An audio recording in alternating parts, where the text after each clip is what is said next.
Ashley with Amare. So today we are going to be talking about the dreaded FUPA. Yes, guys, what the FUPA? What is a FUPA? Okay, ladies, let me tell you something, please. When you start having a lower pelvic region right over your pubic bone swelling, do not accept that as normal. There is a problem going on. Mind you, even if you had liposuction in that area, yes, it will swell. But to the point where it looks like you have a penis, that is not acceptable. And it is completely fixable. So, this topic was sparked today by a client who told me that she is 4 weeks, or 3 weeks, and told me that her doctor told her, oh yeah, it's normal. It's going to be swollen like that for months. Guys, not acceptable. So for you guys listening on the podcast, this video is on Instagram. If you want to watch me record this video, a lot of our other videos are on Instagram. They will shortly be coming to the podcast, but for right now, this is where we're at. So FUPA. What does it stand for? I am going to do a video on all of this like surgery slang, like dog ears and all kinds of things like that you guys, have these words for. Swell hell, like all this crazy stuff, right? So FUPA. Fat upper, in medical terms, we say pelvic area, FUPA. Out there in the post-op world, you guys say fat upper, boop, like the other word for a cat area. Trying to keep it as PG as we can here. So, yeah, that's what you call it, right? Fat. All right, let's establish real quick. It's not fat, it's swelling. It may have been fat before surgery, but post-op, liposuction, tummy tuck, post-op, that is swelling. So, how does it get there? Well, we already covered liposuction, right? If they lipo your lower pubic bone, your lower pubic region, it's going to swell. Okay, fine. If you get a tummy tuck, they're cutting right there in that area. Your swelling is going to go above and below your tummy tuck incision. Hint, below pubic region area, swelling. Now, this swelling does not just sit on the outside and the top of your pubic region. It will be your entire pubic area, like the whole thing, all the way around in there, that's going to be swollen. And we're going to talk about a couple other little sensitive things in here too, like your cycle and how that's affected by surgery, and things like that. But no, this is not normal. This is not, they told her it was normal. Guys, I say it all the time. Just because it's a common occurrence in the post-op world, like the illegal squeeze massage pushing blood out of you, and the recovery houses that are not registered as businesses, where if you call 911, they can't find you, just because it's normal happening, quote-unquote normal, common, does not mean it's normal or healthy in your body. Okay, so let's establish that. Just because it's common does not mean it's normal. No, let's debunk that real quick. Okay, so, this is something that is very easily fixable, like super fixable. It's your compression garment causing this. So let's start with the most simple one, right? A binder. As we know, binders are those white stretchy elastic things that wrap around your stomach 360. They do not cover your FUPA area. They do not cover below your tummy tuck incision. They do not cover your thighs. I have a video on binders. I'm going to do another one showing you guys a binder. So you guys who are on Spotify, Google, and Apple, you might want to switch over to Instagram for that one to see the actual binder and what I'm talking about. But there's a way to rig your binder so it stops cutting into you and causing swelling. Because what's happening is it's not graded compression. And if you don't know what that means, go listen to my other podcast on Is My Faja Too Small? Or my videos on fajas on Instagram. It's not graded compression. So it's going to be the same size squeezing you all the way around, like a sausage casing almost, just squeezing you in there. And your swelling is going to gush above the binder and below the binder, ding, ding, ding, where your FUPA area is. So it's going to literally push your swelling into that area. That's the thing with a binder. Yes, are they necessary after some tummy tuck surgery, something like that, because of the drains and things? Yes, but we can rig it, and I'll get to that in a different video so that it doesn't do that. But a binder will cause FUPA area. What else will cause FUPA area? Having a garment that doesn't have legs. You guys know what I'm talking about. Those garments that just like snap where the underwear is and don't have legs. They cut you off at the hips. Where that seam is literally trapping your major lymph nodes in your hips, causing swelling back up into your pubic region area, your FUPA area. So there is that. If you have a garment with legs, but it's super stretchy and you have no support in that FUPA area, you will swell. So swelling is from surgery, and I talk about this in every video. It leaks out into the interstitial space. What does that mean? The space between your skin and where your tissue is supposed to be, where it's not there anymore because it got suctioned out by liposuction or cut by the tummy tuck or whatever, where that tissue normally is, that interstitial space, that is just a giant hole. Swelling is filling that giant hole, filling up that interstitial space, pushing against your skin, and you're super swollen. So if we don't have proper compression or proper support in that lower pelvic region area, no matter what garment you're in, it's either cutting into you, causing the FUPA, or you have no support, like in a no-legged garment or in a garment that's really stretchy around your lower pelvic region area. And that's where the FUPA is coming from. So how do we fix it? The Amare Lipofoams. So you guys know these are our branded foams. They're made of polyurethane, not memory foam. You will not find other foams like them.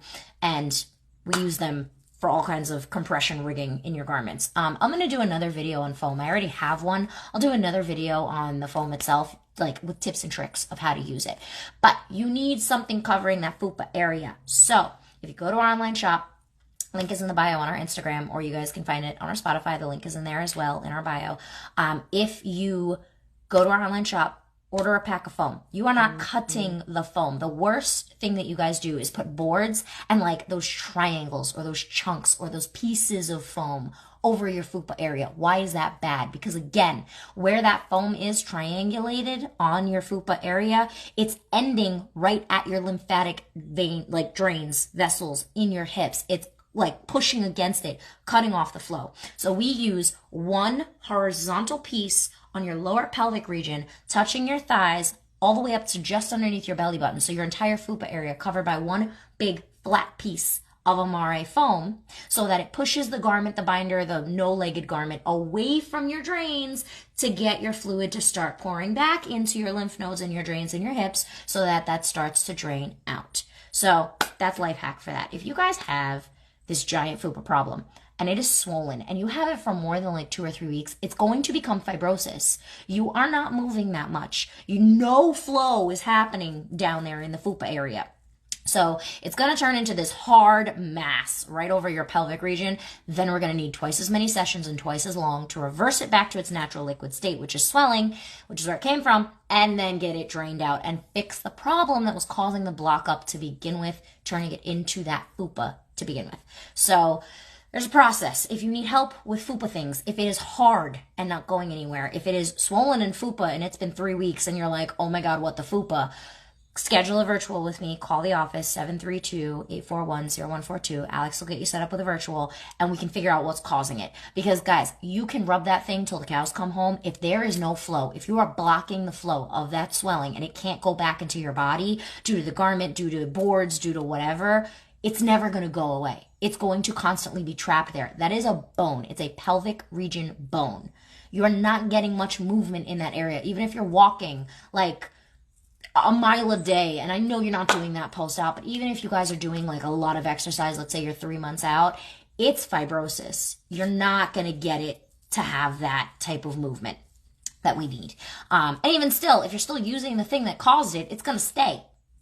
Period. It's not going anywhere. So if you need help with your FUPA area, do that. Now, second part of this video, your cycle. Ladies, I get this question all the time, or you guys freak the living hell out of yourselves because you don't realize that your cycle can be triggered by surgery. You will get your cycle 2 weeks early. You will get it a week and a half late. And when you get it, it'll be either, well, most of the time, 99% of the times, it's longer, it's heavier, and it's more painful. Why? FUPA swelling. That is why. Because your cycle, when you get cramps, a little bit of anatomy here.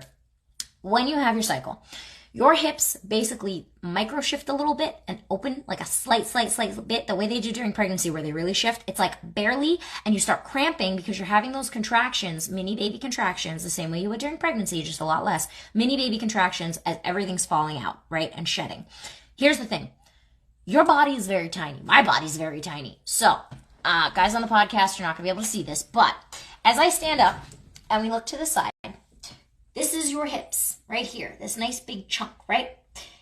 in between the front of your body and the back of your tailbone, your pelvic bone and your tailbone, you have your colon, you have your uterus, you have your fallopian tubes, you've got your ovaries. There's a lot in here on a regular day.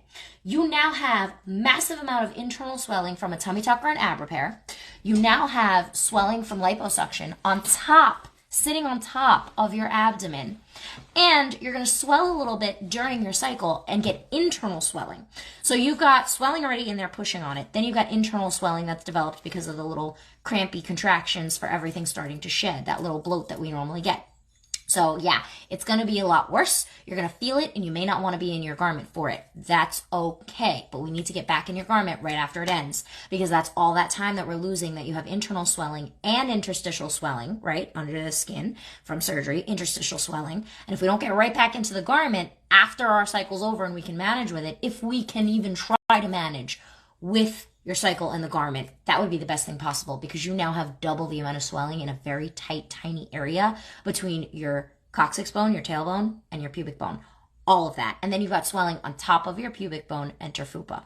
So with that being said, we want to make sure we're trying to stay in the compression as best as we can. We want to make sure we're using the foams to cushion ourselves as best as we can. But again, guys, it's going to be a lot more of a rough ride, and it can happen earlier and it can happen a little later due to surgery. Generally, surgery will trigger it, and it'll come a lot quicker. Your cycle will show up a lot earlier with your surgery. I've seen that happen a million times. Sometimes it doesn't. Sometimes it's on its normal schedule, but it's a lot harder. It's more cramps, it's heavier flow, it lasts longer because your body is under all of this stress and the swelling. So if you've got the FUPA swelling going on, it's going to make your cycle during your surgery time a lot worse. And worse, I mean a lot more like troublesome. For some people, if they already have like a 3-day cycle, it's super short, and they've got like no cramping, no bloating, nothing like that, they get like a 7-day cycle. And it's manageable, but it's really heavy. So just be aware of that. And if you've got FUPA swelling going on, know that it's going to have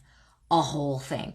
Oh my goodness, Kathleen, hello. I didn't have my period for 6 weeks afterwards. That happens. As I just said, it can be a lot longer.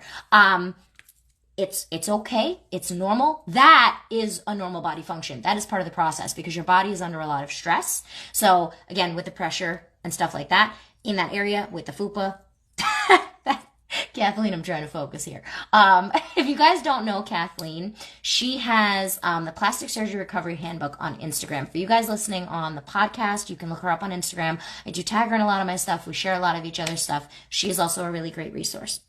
But anyway, yes, it can happen before, it can happen after. So if you have FUPA swelling and everything from front to back is super swollen and super irritated already, you're going to go nuts. One thing I highly suggest with FUPA on your cycle, do not use tampons, because it will make it a whole big mess in there with swelling, and then the contractions from the whole situation of swelling, and you put a tampon in there, you're going to contract around it and you're going to be in a lot more pain. So we want to try and get pads, things like that, and put them in your garment so that you can stay in your garment. For that, period, I may suggest wearing your underwear in your garment with the pads so that you're making sure everything is okay.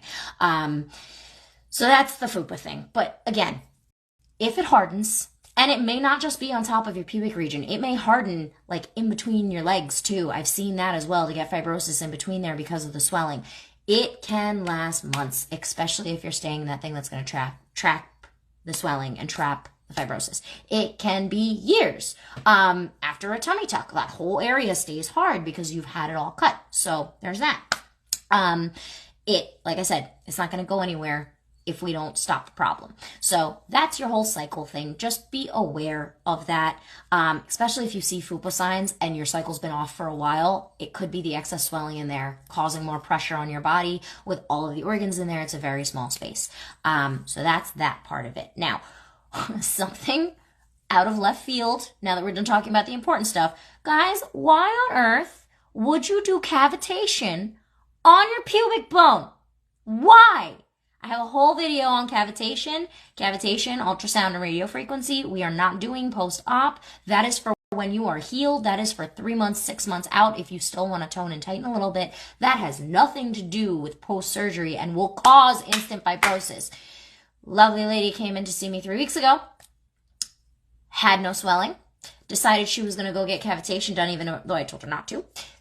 Got cavitation done. They did it over her FUPA. She comes back freaking out because now she's got fibrosis and a FUPA. Cavitation. Guys, we cannot be doing that stuff when your body is so fragile. So please, if you have a FUPA and you're freaking out and you're like, oh my God, I can't, this is still here. Whoa, why? I don't know what to do. I'm just going to do everything. I'm going to do wood therapy and all kinds of stuff. Guys, calm down. Take a breath. This is your resource. FUPA is just swelling. That's it. FUPA is the same swelling on your sides, the same swelling on your stomach. Everywhere else you got liposuctioned, it's the same swelling. I know it's a sensitive area. I know we freak out, but guys, it's just swelling. We can get rid of it the same way we can get rid of fibrosis after 3 years. We can get rid of it. The same way we can get rid of swelling after 3 years, we can get rid of it. There's always a way to get rid of it. There's always a way to fix it. So calm down. Take a chill pill. Take a breath. But you need to know. So again, it's just swelling. We can handle it. It's caused by a bad garment. It's caused by boards cutting into you. There's lots of things trapping that fluid. Whatever's trapping the fluid, stop it.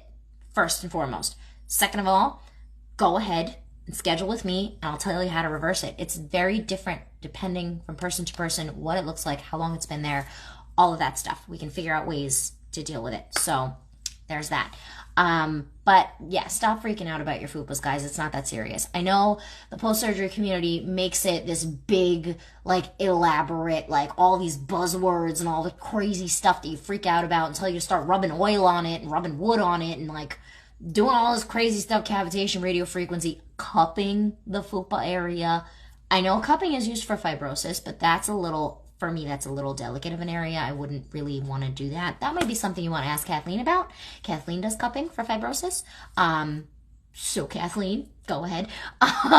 Send everybody to you for that. But that is not something we do because it's a very sensitive area and it's a lot of bones and ligaments and tendons.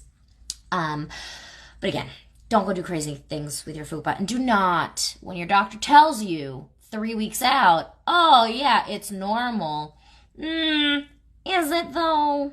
No, it's not. We just need to take care of it properly. So this was a little bit on FUPAs. If you need to get foams for your FUPA to start attacking the swelling and attacking the fibrosis and getting it to melt back to swelling, check them out in the online shop. If you need, oh, Kathleen says, no ma'am, I'm not cupping anyone's kitty. Well, there you go. Confirmed that I know what I'm talking about. Thank you for the verification, Kathleen. We're not doing that. End of story. So foam. If you need the Amare Lipo foams, they're in the shop. If you need help, if you have FUPA and you're like, oh my God, what do I do? I know what she's saying. It sounds right. Oh my God, what do I do? Call the office. Talk to Happy Alex, as everybody calls her. She will get you set up with a virtual 732-841-0142, and we'll fix it. We can always fix it. There's always a way. It's just going to take time. It's going to take the proper technique. It's going to take the proper education, but we can do that. So guys, thank you for listening. More episodes will be coming out on the podcast as I do these recordings.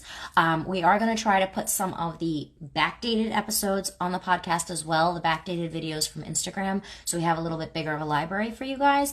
I have a cat and a dog, and they like to make a lot of noise, so some of the audios are not the greatest because there's background noise, so I will try to get some of those edited and put up for you guys on the podcast, or you can always come and check them out on our Instagram. So Kathleen, thank you for buzzing in and helping. Again, Plastic Surgery Recovery Handbook on Instagram. Go check her out. And I'll try to include her in the in the show notes. I'm in massage mode. In the show notes as well, so you can go check her out.